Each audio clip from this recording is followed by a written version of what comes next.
अस्सलाम वालेकुम नाजरीन, मैं हूं अबू बकर खान और आप मेरा यूट्यूब चैनल देख रहे हैं। नाजरीन, सबसे पहले तो आपसे गुजारिश है कि मेरे इस चैनल को सब्सक्राइब कीजिए, लाइक कीजिए और अपने दोस्तों के साथ शेयर कीजिए। नाजरीन, जैसा कि आप जानते हैं कि आजकल सोशल मीडिया पे डकी भाई जो हैं वो छाए हुए हैं। वो इसलिए क्योंकि उन्होंने अपने 100 दिन जो उन्होंने जेल में गुजारे उसका सारा अहवाल बताया और बताया कि मेरे साथ क्या क्या जुल्म होता रहा। उसके बाद एकदम से रजब भट्ट जो हैं वो वापस आए। अब डिपोर्ट हुए हैं या वापस भेजे गए हैं या वापस आए हैं, ये तो आने वाला वक्त बताएगा।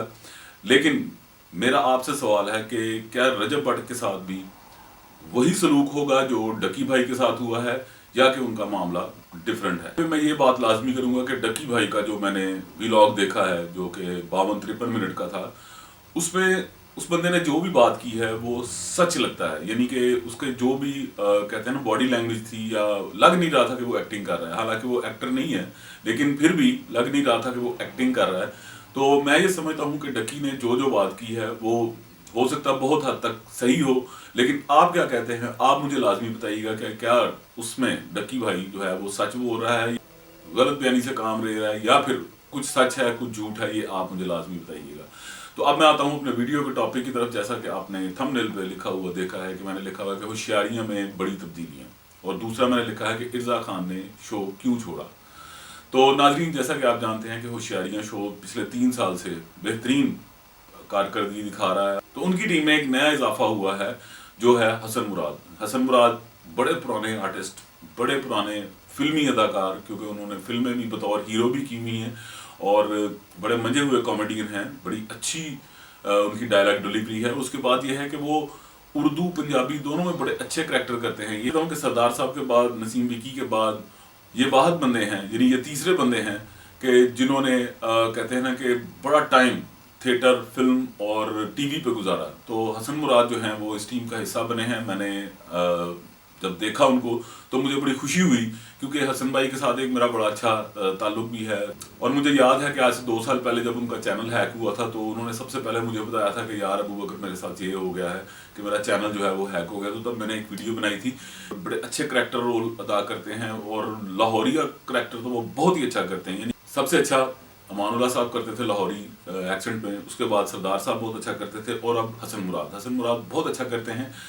और दूसरी तरफ ये है कि मैं ये कहूँगा कि होशियारियाँ में इस वक्त आगा माजिद हैं, सलीम अलबेला हैं, गोगा पसूरी हैं, ये भी मजे हुए आर्टिस्ट हैं। यानी मैं ये कहूँगा कि वो अकेले ही पूरा शो जो है वो बना सकते हैं। तो अब हसन मुराद के आने से शो में और जान लाजमी आई, और मुझे बड़ी खुशी हुई है हसन मुराद के आने की। वो इसलिए क्योंकि हसन मुराद एक कंप्लीट आर्टिस्ट हैं। अब मैं ये कहूँगा कि होशियारियों में इस वक्त आगा माजिद और सलीम अलबेला जितना भी काम कर रहे हैं वो बहुत अच्छा काम कर रहे हैं। लेकिन मैं ये समझता हूँ कि आज से 2-3 साल पहले जो वो काम किया करते थे ना, वो काम मुझे उनका नज़र नहीं आ रहा। वो इसलिए नज़र नहीं आ रहा क्योंकि मुझे इस तरह लगता है कि जैसे वो कहते हैं ना कि अक्सर हम भी ऐसे ही करते थे। जब आफ्ताब साहब के साथ काम करते थे या हारून साहब के साथ, तो अक्सर जो आर्टिस्ट होते थे ना वो बुझे बुझे नज़र आते थे। तो मुझे वो बुझे बुझे नज़र आ रहे हैं दोनों। यानी पिछली चंद एक साथ से मैं देख रहा हूँ कि वो बिल्कुल बुझे बुझे से नज़र आ रहे हैं तीनों। गोगा पसूरी भी जो है वो उनके अंदर स्पार्क नहीं है जो कि होता था। तो मैं ये समझता हूँ कि हसन मुराद के आने से इन तीनों को एक और कहते हैं ना कि स्ट्रेंथ मिलेगी। और मैं उम्मीद करता हूँ कि हसन भाई ज़्यादा देर तक स्टे करें होशियारियाँ में, क्योंकि उन्होंने 2-2.5 साल खबरनाक किया और खबरनाक उन्होंने बेहतरीन तरीके से किया, बड़े अच्छे करैक्टर किए। इवन जो जिशान साहब थे वो प्रोड्यूसर, वो बड़े खुश थे उनके काम से। तो हसन भाई, बहुत अच्छा लगा कि आपने होशियारियाँ ज्वाइन किया, और मैं उम्मीद करता हूँ कि आप एक अच्छे अरसे तक, लंबे अरसे तक होशियारियाँ में रहेंगे और आगा माजिद, सलीम अलबेला और गोगा पसूरी के साथ मिलकर अच्छा कंटेंट जो है वो देंगे। नाज़रीन, अब मैं आता हूँ इस बात की तरफ के कमेंट्स आए थे कि क्या इरजा खान जो है वो होशियारियाँ छोड़ चुकी हैं क्योंकि वो शो में नज़र नहीं आ रही। तो जी हाँ, इरजा खान जो है वो होशियारियाँ छोड़ के मेरे ख्याल से उन्होंने किसी दूसरे चैनल को ज्वाइन करना है, लेकिन फिर वक्त अभी नहीं पता कि वो किस चैनल को ज्वाइन करती, क्योंकि बेसिकली वो न्यूज़ कास्टर थी।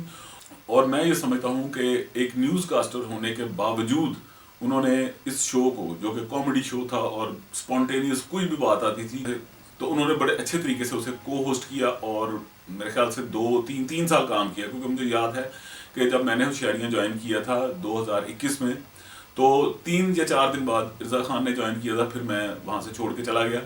लेकिन इर्जा खान ने बड़े अच्छे तरीके से कहते हैं ना कि अपनी ड्यूटी निभाई वहाँ पे, बड़े अच्छे तरीके से उसको कहते हैं ना कि को होस्टिंग को लेकर चली। और अब तो मेरे ख्याल से वहाँ पे कोई को होस्ट नहीं है, सिर्फ आरजू हैं और मलाइका हैं, तो लेकिन वो एक्टिंग करती हैं। और मैं ये समझता हूँ कि शायद इर्जा से एक्टिंग करवाई गई थी शायद, क्योंकि सारी बात है एक्टिंग बड़ा मुश्किल काम है, ये मुझे भी पता है। तो हो सकता है वो उन्होंने समझा हो कि मैं मिसफिट हूँ तो इसलिए उन्होंने छोड़ दिया हो, लेकिन क्योंकि वजह का मुझे नहीं पता, क्योंकि ना मेरा इतना कोई फ्लुएंट रब्ता है उनके साथ। लेकिन मुझे ये लगता है कि आगे वो किसी अच्छे चैनल पे जाएंगी और हो सकता है न्यूज़ कास्टिंग या फिर कोई मॉर्निंग शो या कोई ऐसा कहते हैं ना ब्रंच शो वो करें, क्योंकि बड़ा पोटेंशियल है और बड़े अच्छे तरीके से वो बात करती हैं। क्योंकि एक जो न्यूज़ कास्टर है उसकी मलकाई यही होती है कि वो बड़े अच्छे तरीके से बात करता है।